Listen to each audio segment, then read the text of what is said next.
I'm Brittany Lewis with Forbes Breaking News. Top Senate Democrats held a press conference on Tuesday with the families of the victims of the Buffalo mass shooting. The racist attack in a majority black neighborhood took the lives of 10 people, and in conjunction with the school shooting in Uvalde, Texas, has stirred up debate around gun control. Congress also sought to address domestic terrorism, but a bill passed in the House was filibustered by Republicans in the Senate over concerns about government overreach. Democrats still hope to pass some measures to address the growing threat of domestic extremism. Take a listen to the press conference. An historic hearing to address the tragedy that occurred in Buffalo, New York, just a few days ago. It is still fresh in our minds, despite the fact there have been more mass shootings since. But the situation in Buffalo was a clear example of a deranged individual who was inspired by some white supremacist theory to attack innocent people at the Tops grocery store. And as a consequence, when it was all over, there were great human tragedies. We invited the families of many of those victims to come forward today to tell their story as we consider what we can do, what we must do in the United States Senate and in the Congress to make a safer nation and to really make it clear that those who perished in Buffalo did not die in vain. We had with us Mr. Whitfield, whose mother was killed, sadly, at the Tops grocery store. And there are others who were in the audience who will have a chance to say a few words this morning. But I want to turn it over now to our majority leader, the Democratic leader in the United States Senate from the state of New York, Senator Schumer, who knows the families and knows the circumstances better than most. He has given his word that we are going to respond, and we're working on it now. I know over the break we've been working on it for quite a few days. It's a massive political challenge, but we must meet it. That is our responsibility to make America safer. Senator Schumer. Thank you, Senator Durbin, and let me thank you as chair of the Judiciary Committee, Senator Blumenthal, and all the other members of the Judiciary Committee who were here. But most particularly, I want to thank the families.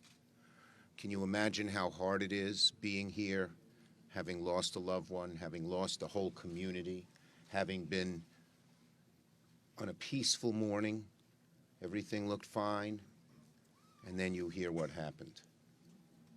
And these folks will live with this the rest of their lives. Not just today, not just next week, not just next year. The whole community on the east side of Buffalo will live with this for the rest of the community's existence. But I want to thank them. I want to thank Mr. Whitfield, who made such great testimony. I want to thank Ms. Salter, Ms. Prichard, and Ms. Spite, who you'll hear from in a little bit, and everyone else who has joined. I want to thank my good friend Ben Crump. We've worked on many crusades together. We've won every one of them. We're going to win this one, too. Amen. We're going to win this one, too. I just want to salute the families who are here. What the scriptures tell us is the natural thing when some horrible evil, unmistakable violence falls upon you or a loved one and you lose them. The human instinct is to what the Bible calls curse the darkness. You turn inward on yourself, you become angry, you give up. What the Bible also says, what the scriptures say, is when you try to prevent it from happening to others, you're lighting a candle. It's saint-like. And you folks are saint-like. It is not easy to do this, to relive what happens, although you relive it all the time. So we have some really saint-like folks with us here to try and make sure this doesn't happen again. We all know that racism is the deep, dark poison of America. And unfortunately, it exhibits itself in too many ways. But what we saw on the east side of Buffalo, that a bigoted, despicable animal came to shoot people because they were black on a peaceful morning at a supermarket is just, it shakes you to your inner bones. And we have to deal with this in America. We cannot push it under the rug. We cannot ignore it. We cannot go just walk away from it. We have to keep pushing and pushing and pushing. And so when Senator Durbin passed the legislation, the Domestic Terrorism Prevention Act, I said, we're going to get this to the floor of the Senate. And it still befuddles me how so many people could vote against it. How so many people could vote against it. It's just confounding, disturbing that we did not get a single Republican, and all we asked them to do is vote to allow us to debate the issue. Because we all know that when racism is left to fester, it grows. Plain and simple. And we don't really want thoughts and prayers. We need votes. We need action. Amen. We need action to stop this despicable bigotry. We are going to vote on gun legislation in the future, and we are going to bring this act up again and again and again in every way we can to make sure that America knows that there are enough people who want to see righteousness done. So I would just say we have a moral obligation to do what we're doing here and to continue what we're going to do. And I pledge to the people here, the good people of Buffalo, the people of the East Side, the city of good neighbors, that those deaths, as horrible as they were, as searing as they are in our hearts, you are making sure they will not have died in vain, and we will join you in that effort until we succeed. Thank you, and God bless you. I have to go to the floor. I apologize to my colleague, Senator Blumenthal. We're voting on legislation that I have to be there for. Thank you, Senator. Thank you very much. Thank you. Thank you, Senator. Thank you very much, everybody. Thank you, Senator Schumer. I'd like to ask Ms. Salter to please come up and say a few words.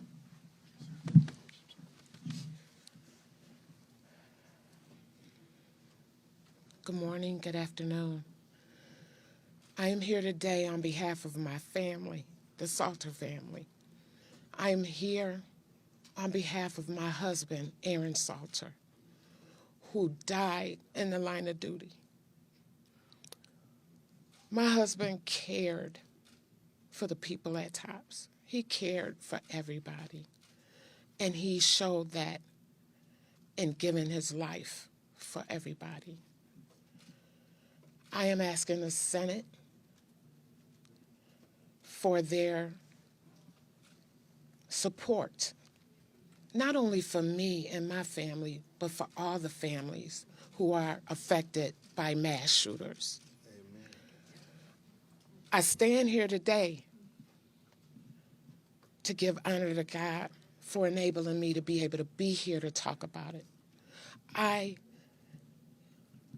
honor my husband for not only the sacrifice that he gave, but for the love he also gave his family on a day-by-day basis. He made the ultimate sacrifice for everybody and for me, and I'm making the sacrifice for him. And I'm asking for legislation regarding the guns. I'm asking for legislation to empower our police officers to have armor, bulletproof vests, and all the tactical gear they need to protect my family, your kids, your mothers, your grandmothers, your next door neighbors, everybody, and even us.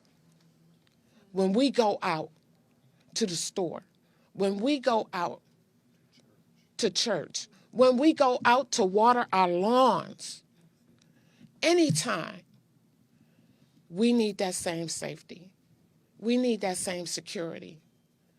And I am asking, pleading, that the Senate do all that they can, that Congress do all that they can. It's not about Republicans. It's not about Democrats. It's about people. It's about human life.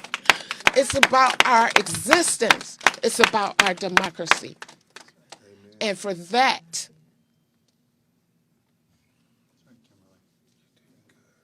I give. I give. I give of myself on behalf of everybody else. Thank you. Thank you, Ms. Salter. Michelle Spite. Michelle. Good afternoon, and to all of the constituents. I represent a sad but unique reality that I lost 2 family members in that shooting. So my Aunt Pearl Young was one on my mother's maternal side, and my cousin Marcus Morrison was on my mother's paternal side. This is riveting, to say the least. It is something that I would not want my worst enemy to experience. It has fueled my life in a way that I never thought would be. I am pleading, again, echoing the sentiments of Ms. Salters, I am pleading with the constituency of Senate, with the constituency of Congress, to look beyond racial divides, to look beyond political divides, and to see the reality that there is a human need, and that need is one in what should be our democracy, and that is equal and fair rights for everyone. It is no longer acceptable for certain classes and certain factions in our society to be protected while others go unprotected. Just as there is an anti-hate Asian bill, just as there's other anti-hate bills for the LGBTQ community, we are demanding and expecting that an anti-black hate bill be passed. Not later, but now. I am asking and pleading, senators, that you all go beyond, as she said, whether you're a Democrat or a Republican. I need you to know that we are all human beings. And if I cut you, you're going to bleed the same red blood. If you cry, you're going to cry those same clear tears. So moving beyond all of our complexities of our beliefs, whatever they might be, we need to make sure that our democracy is protected. And we need to make sure that this never happens, not in the United States, not in the world. Thank you. Pamela Prichard. Thank you, everyone. Thank you, senators. I'm going to say this. Every tear I cry is going to be a fuel for action. Yes. Every tear I cry is a fuel for action. And I say that, and I want to say to the senators, I want them to imagine getting a phone call that from the funeral director that you need to bring a hat to the funeral home because of the damage that was done by this man with the gun that he used. I want you to imagine going to see your mother or your father or your child, and when you go in and you touch their hair, it's not soft like it used to be. I know how my mom's hair used to be because I used to braid it for her, but the blood that seeped out brittled my mother's hair, and I touched hair that wasn't the same anymore. I hope that the senators will have the compassion, maybe will even close their eyes to imagine it for themselves. And I don't want them to imagine it for a loved one because that's too much for anybody to handle. But I want them to imagine it because I came here to tell my mom's story. My mom did not deserve the death that she had. But greater than that, I promise you that every tear I cry will be a fuel for action. Dominic Douglas. You did. Thank you. Marcus Morrison was my cousin as well. Michelle is my family as well. I moved to Orlando to go to law school, and I celebrated my daughter's 9th birthday on May 13th. On May 14th, I told her that her family was gunned down, and I don't think you guys understand how hard it is to teach a 9-year-old little black girl why people are getting killed for their skin color. It is very hard to teach my little 9-year-old girl that there's hate in some people, but not everyone, that most people are good. But there are bad people, and I don't know why we're arguing about it. I don't know why we're arguing about ways to stop those bad people. We are not here attacking anyone. There is no hate in our hearts. We never walked into a grocery store hating anyone and bringing an AR-15 to kill them because we just couldn't stand the sight of them. That's not us. And yet I'm asking you guys, who I know it's not you either, the people that are elected and the ones who are electing them, it's not in us. And I refuse to believe everyone's narrative that this is some battle between blacks and whites or between anyone. Because it's not. We're not fighting. We're not fighting anyone. We are asking for help. We are asking for support. This is not just a black thing. Our nation is so mixed up and so diverse. I promise you, if you're just as dark as a brown paper bag, he would have still shot you, regardless if you were black or not. That is how ignorant that person, that thug is. We are asking for support. That's it. Say, yes, this was wrong. And go and tell your legislators and the people you voted for, you know what? This is wrong. And what is a simple bill that we can pass to say the hate crime against blacks is the same hate against everyone else? It's the hate against Jews. It's the hate against the Taiwanese church that was attacked in California. It's the hate against LGBTQ+. It is hate. And unfortunately, some humans have hate in them, but it's not all of us. So the ones who don't, can you just support us? Can you just give us your love, because we're really in need of it?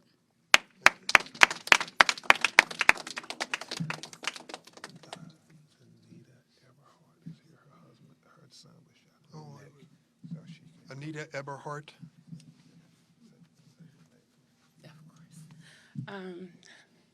I'm Zaneta Everhart. I am the mother of Zaire Goodman. He was an employee of the top shooting. So Zaire was injured in the shooting. He was doing his job that day. He was helping, I believe, Miss Whitfield with a cart in front of the store when he was shot by the shooter. Zaire was shot through the right side of his neck, and the bullet came out of the back. But the bullet didn't actually come out. It shattered inside of him. So Zaire is left with shrapnel inside of him, probably for the rest of his life. His wounds are healing, but the shrapnel is starting to protrude into his back, and I can feel it when I clean it. And so, yes, we are pleading with Senate, with our elected leaders. We are pleading with you to raise the age on buying guns. We are pleading with you to fix the education system in this country, because if we're not teaching true African American history in this country, we are doing a disservice to everybody. I just want people to know that the east side of Buffalo is my home. It is where I was born, where I was raised, where I still live, and where I do the majority of my professional work at. It is love there, no matter what people say. And that is Zaire's neighborhood, and that's Zaire's community. He walks to the Tops on Jefferson. We live blocks from the Tops on Jefferson. He rides his bike to the Tops on Jefferson. That is our neighborhood. That is our community. Yes, we are black. We're not going anywhere. We're going to stay black. right? Like, that's just what it is. Racism has always been a part of this country, but we're not going anywhere. So we're going to have to figure out how to live together. Before we have our last speaker, Garnell Whitfield, his brother Raymond is here, and he was in the audience today. I want to give him an opportunity to say a word. Raymond. Thank you. Thank you. My name is Raymond Whitfield. I'm the younger brother of Garnell and the youngest son of Ruth E. Whitfield. You've heard much about my mother, very eloquently stated by my brother, so I won't go into much about that, except to say, as much as my heart breaks for my mother, my confidant, my everything, I want to say that after joining these families, my heart breaks for them just as much as it does for my mother, because we looked at each other and we said, you know what, after we told our stories about our mothers and our husbands and sons, our families, we just said, you know, these people were the salt of the earth. Yes. They were easy, soft targets. Many of them couldn't even run if they tried. He walked into that grocery store and he shot them down like animals. And I just think it's a poor strategy if you're trying to eliminate us as black people in America to pick the most caring, loving, and forgiving of us and shoot them down on a grocery store floor. That's all I want to say. I'll turn it over to the rest of you guys. Thank you. Garnell Whitfield was our witness here at the hearing and did a remarkable job bringing to our minds the image of his mother and what she meant to him. Garnell?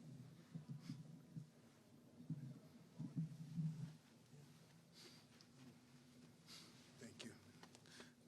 Thank you. Just want to say it's truly a blessing to be here with the other families. We've gone through the last few weeks in our own silos in some cases, and have not spent a lot of time together. But it's been a blessing to be here with them to share our stories, our grief, and our support for one another. We're very thankful for that opportunity. Very thankful for the opportunity to be here today. I mean, you've heard the stories about my mom. You've heard all of us talking about our loved ones, and we thank the Senate for allowing us to be here. Thank you, Senator. We sincerely do. But we're not naive enough to think that they can do this alone. This is a clarion call for all of us as human beings, as Americans, to stand up and speak truth to power. To put our own comfortability at risk for something greater, to risk, our security for each other. That's what we're supposed to do, and that's what we're asking America to do. You guys behind the cameras, you guys have a lot of power. You guys have a lot of influence.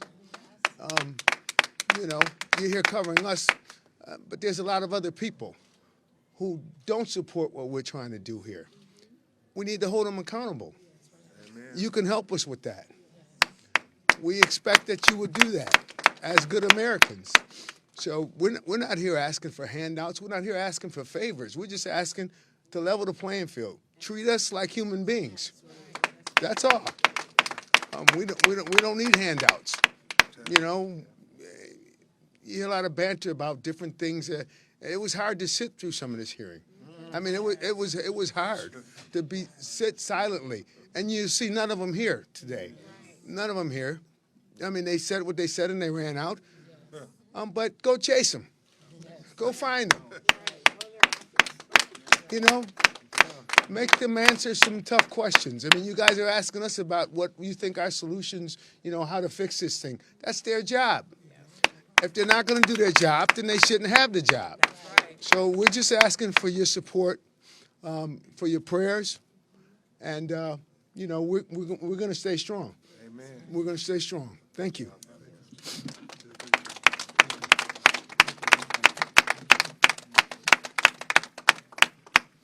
We'll take a question or two if there are any. Senator, obviously, the bill that you put forward failed, but you see the families here behind you. You hear their passionate pleas for help. Where do you go from here, and what's next? How do you go back to the drawing board? Well, let me tell you, there are two things. First, Senator Schumer made it clear we are not giving up on this domestic terrorism reporting. The reason why this bill was introduced was the decision by President Donald Trump to eliminate the category of white supremacy in domestic terrorism crimes to be reported by the FBI to the Congress. It is a major challenge in America. We see today with these survivors and loving members of the family the price that's being paid by African American families across the United States. And that is an intolerable situation. We are going to return for this. It has been noted accurately that Senator Blumenthal and I and others consistently vote for legislation that ends hate against so many different groups. Well, we know what the hate was in the heart of that man who walked into that grocery store. It was racial hate. And we want to have that reported, just as we would ask that all other crimes be reported in detail so we can understand the threat to America and put an end to it. That's very important. This bill is ready to go again. There's no reason to put in another bill. Buffalo 10. Absolutely. Any other questions? If not, Senator Blumenthal, I was wondering how discussions were ongoing for new gun laws, and Senator Schumer seemed optimistic, more optimistic this week coming back from recess than before. So do you share that optimism? You all are getting closer? You know, I think that these families and survivors have really provided some powerful impetus. I think this testimony brings it home. There's nothing more graphic than the faces and voices, as we've seen from the time of Sandy Hook. I'm more hopeful than ever. We've never had 5 Republicans sit down seriously on gun violence prevention, and they are here because of the courage and strength of these families and others who have stepped forward to be the face and voice of advocacy. You know, that shooter in Buffalo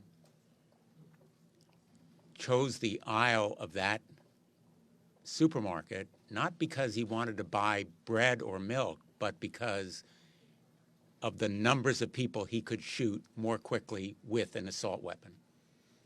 Firearms are inextricably linked to domestic terrorism and violent extremism, including white supremacy. Firearms make white supremacy deadly. They make hate lethal.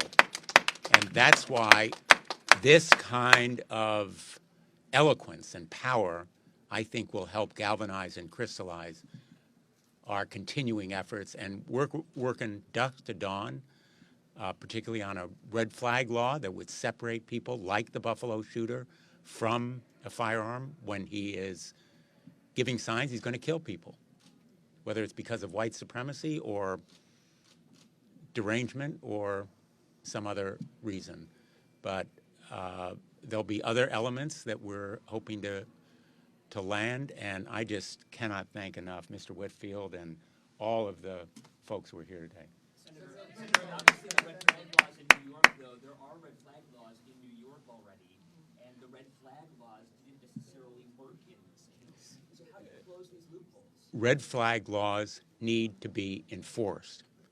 The evidence in New York suggests that investment of more resources and more effective implementation would have made a big difference. And that's why in the red flag law that Senator Graham and I have been advocating for some years, we provide resources so that the states will make them effective. The best law in the world without effective enforcement is dead letter. And when you compare Florida with 9,000 uses of the red flag law to New York with hundreds, there's a difference there in implementation that is a challenge to us to provide resources and also avoid any loopholes. we're going to stop. No, we're going to stop the questioning now, but if you want to speak to us individually, you're welcome to. Thanks, everybody, for being here. Thank you. for having us. Thank you. Thank you, Senator.